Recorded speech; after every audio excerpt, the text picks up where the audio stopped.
but I just wouldn't listen. As I got older, I started living what I thought was a good life. I was one of the most popular kids in school, always partying, always chasing the good times, but on the outside it looked like I had everything together, but on the inside I was carrying pain I never dealt with, or not having a male figure to guide me in the discipline of that. But around 17, 18, I was introduced to pain pills. At first, it was just on the weekends, along with drinking. But slowly it became more. Weekends turned into weekdays. Then it got to the point where I felt like I needed something just to get through the day.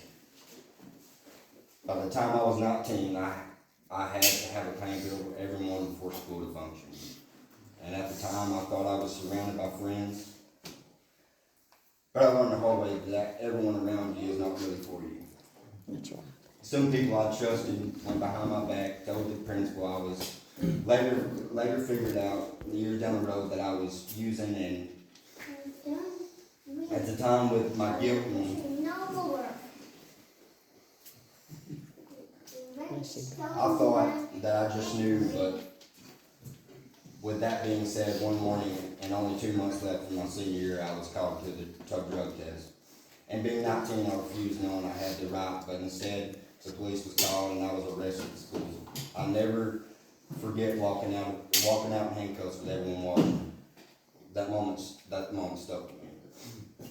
I was kicked out, didn't get to graduate with my class, but instead of changing, I kept on going down the same road.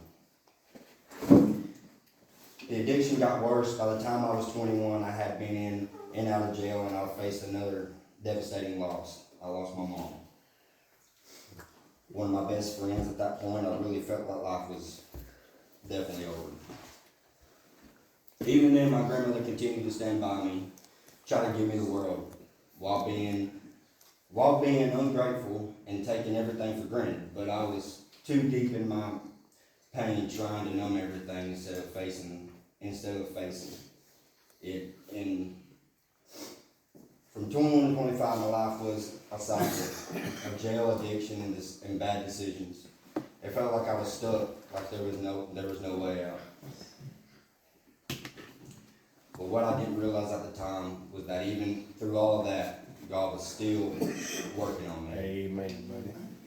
Through every battle, mentally and physically, the Lord was molding me to who I am today. Amen. There come a point where I had to face the truth. I couldn't do it on my own. Nothing I was doing was working. I had to make a real decision. Keep living that way, or completely surrender and trust God. So I made that decision and I walked away from everything. My whole life, my habits, my environment, and chose to follow God. Amen. And that's where everything changed. Through building a real spiritual connection with the Lord, I found myself again. Not overnight, not easy, but through the process, through the battles, through the healing. God didn't just bring me out, He restored me. Amen. He gave me back what I lost, and more.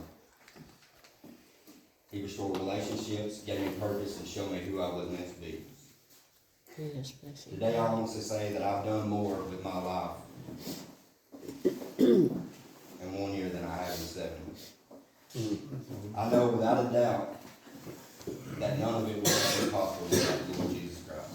Yes, blessing God. He carried me when I didn't even realize it. He guided me when I couldn't see the way. And never gave up on me, even when I gave up on myself. If my story shows anything, it's that no matter how far you've gone, no matter how broken things may seem, God still restored you. And all the glory goes to Him. Amen. There's nothing you can do about what's going to happen to you. That's right. You can't stop life from happening. That's right. You can do something about it. Life is 10% of what's happened to you, and 90% of what you do about it. Stop freaking out about everything that happened to you. Like it's the end of the world. It ain't. God has seen you through Yes. all these years of your life. Why would He bring you this far to quit on you now? Amen. Amen. And as long as God keeps waking you up, He's got a plan for you. Amen. Amen, man.